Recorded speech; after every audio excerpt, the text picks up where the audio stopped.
So here is the big nerdy question of the day. Do you double dip on Monster Hunter Rise if you already have it on the Nintendo Switch? Should you get the PC version? Yes, if you have both. Of course, if you just have a Nintendo Switch, stick with the Switch. But if you do have a PC, it's well worth picking up on said PC. The faster frame rate and the high resolution textures are just make the game look even more phenomenal than it already did on the Switch. And yeah, it's just playing that way that is very difficult to go back. Of course, I don't mean that. I love the Nintendo Switch. I will still play the Switch version. However, I picked up Monster Hunter Rise on a very good sale on Steam recently, and I put about 12 hours into it alone on the weekend.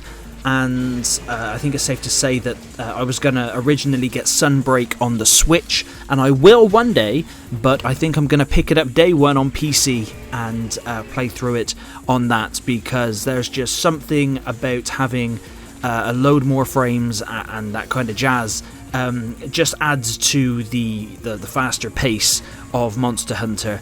That being said, the PC version is not without its faults. There is some bizarre stuttering that occurs for some reason, no matter whether you put the game on incredibly low or high, or you turn some things down.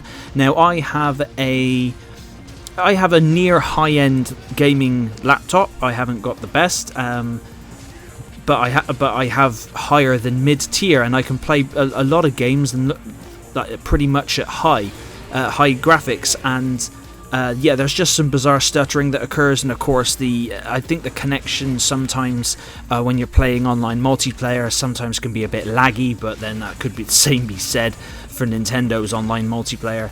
But yes, Monster Hunter Rise on the PC is still definitely worth picking up. It's still Monster Hunter, it's still a ton of fun. Unfortunately, no, you cannot transfer your save data from the Nintendo Switch, which does suck, as I've put like 150 odd hours into the Switch version.